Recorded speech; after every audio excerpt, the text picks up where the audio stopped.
Slovenia, Poland, Germany, from Austria, Italy, in Scotland, Spain, from Croatia, Slovakia, Czech Republic.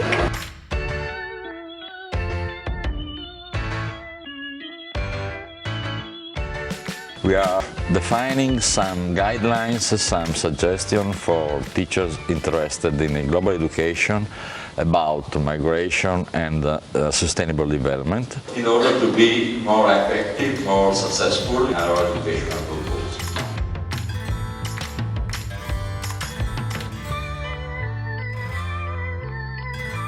The challenge is how do we reach the young person? To raise the empathy of our students.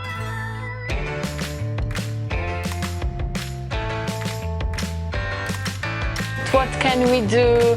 All these big corporations, we can't stop them. They're producing so much plastic, so much packaging, and so on. These arguments that we hear a lot. We have so many challenges at the moment that can't be solved only by one nation, but everybody. And the European Union especially should work together and find a common solution.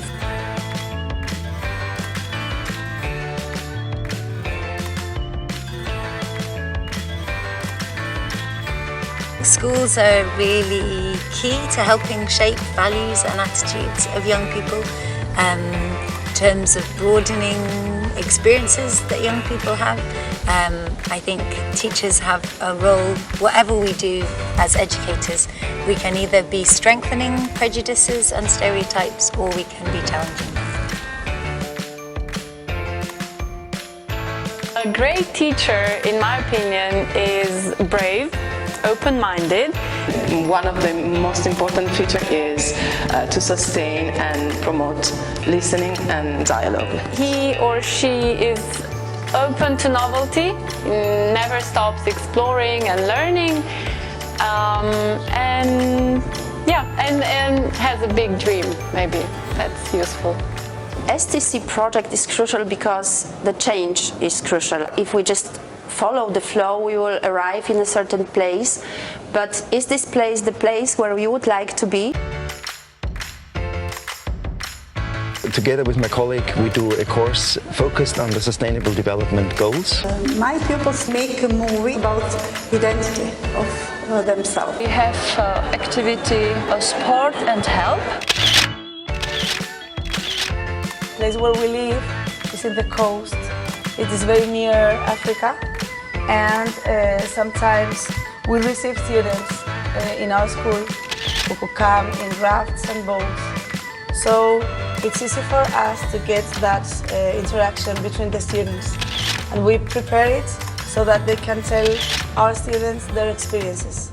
In a class, in a school, we had a very not interested group of students. First meeting was very hard to work with them, but after 3 meetings, their faces and eyes were very changed. He asked us to go keep on with the work.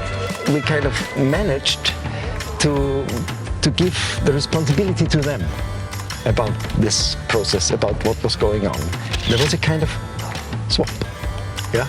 Really great is the young people want to meet at 7 in the morning to have a youth group. It means that they have to come to school 1.5 hours earlier than actually usually. And they really don't miss the session and they don't need any reminder. So they're really keen, to do something about the project and to organize their event. It's said, well, we cannot do those things in our school. It's impossible, it's too hard, it's too difficult, it's too much. Months later, I hear from them and I see that they did a lot more than we proposed them to do. It was over our expectations and it was wonderful. Students can become multipliers of change when they go back to their families and discuss the project activities, then initiate discussions within their families.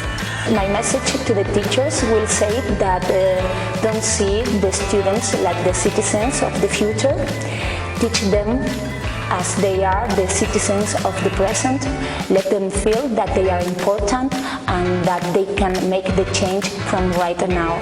So my message to teachers and students is to work hard and make little changes in our family, at school, at workplace. You should talk about global problems, but be solution-oriented. You should show them ways how they can solve the problem. Because if young people feel guilty, they tend to avoid the problems. My message is that everybody can make a difference in making the world a little bit fairer and a little bit more sustainable.